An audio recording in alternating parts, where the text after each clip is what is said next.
ഈ വീഡിയോയിൽ പ്യുവർ ടസർ കോട്ടയിൽ വന്നിരിക്കുന്ന അൺസ്റ്റിച്ച് സൂട്ടുമായിട്ടാണ് വന്നിരിക്കുന്നത്. സിംഗിൾ ടോണിലാണ് അവൈലബിൾ ആക്കിയിരിക്കുന്നത്. പെയിൽ ഗ്രേ, സ്ലേറ്റ് ഗ്രേയുടെ വളരെ പെയിൽ ആയിട്ടൊരു കളറിൽ കുറച്ചുകൂടെ ഡാർക്ക് ടോണും അത് കൂടാതെ ഒരു ബ്ലൂയിഷ് ഗ്രേയും കൂടെ ഉള്ള ഒരു ഹാൻഡ് ചിക്കൻകാരി എംബ്രോയിഡറിയാണ് ഹോൾ ടോപ്പിൻ്റെ ഫ്രണ്ട് പോർഷനിൽ വന്നിരിക്കുന്നത്. നല്ല അടുപ്പിച്ചൊരു വർക്കാണ്, നല്ല നീറ്റായിട്ടൊരു എംബ്രോയിഡറിയാണ്. ഹെംലൈനിലേക്ക് പോകുന്ന നല്ലൊരു ബോർഡർ ഡിസൈനും വരുന്നുണ്ട്. ബാക്ക് സൈഡ് പ്ലെയിൻ ആണ് വരുന്നത്. സ്ലീവ് എൻഡിലും എംബ്രോയിഡറി വരുന്നുണ്ട്. സെയിം ടോണിലുള്ള ഷാൻഡൂണിലാണ് ബോട്ടം സെറ്റ് ചെയ്തിരിക്കുന്നത്. സിംഗിൾ ക്രേ ഫാബ്രിക്കിലാണ്, സോഫ്റ്റ് ആയിട്ടുള്ള ഈസി ആയിട്ട് ഹാൻഡിൽ ചെയ്യാൻ പറ്റുന്ന നല്ലൊരു ദുപ്പട്ടയാണ്.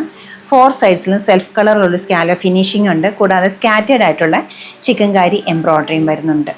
ഫാബ്രിക് നല്ല ബ്രീത്തബിൾ ആണ്, അതുകൊണ്ട് തന്നെ നല്ല കംഫർട്ടബിൾ ആണ് വെയർ ചെയ്യാനായിട്ട്. നല്ല സ്റ്റൈലിഷ് പാറ്റേണിൽ നമുക്ക് ഇത് സ്റ്റിച്ച് ചെയ്യാവുന്നതുമാണ്. റേറ്റ് വരുന്നത് 5489. നമ്മുടെ ഈ കളക്ഷൻ വെബ്സൈറ്റ് ത്രൂ അല്ലെങ്കിൽ നമ്മൾ സ്റ്റോർ വിസിറ്റ് ചെയ്ത് ഡയറക്റ്റ് നോക്കിയെടുക്കാവുന്നതാണ്. ലൊക്കേഷൻ വരുന്നത് എറണാകുളത്താണ്, പനമ്പള്ളി നേറിലെ 11th ക്രോസ് റോഡ്. സാധിക്കുന്ന എല്ലാവരും സ്റ്റോർ വിസിറ്റ് ചെയ്യുക. താങ്ക്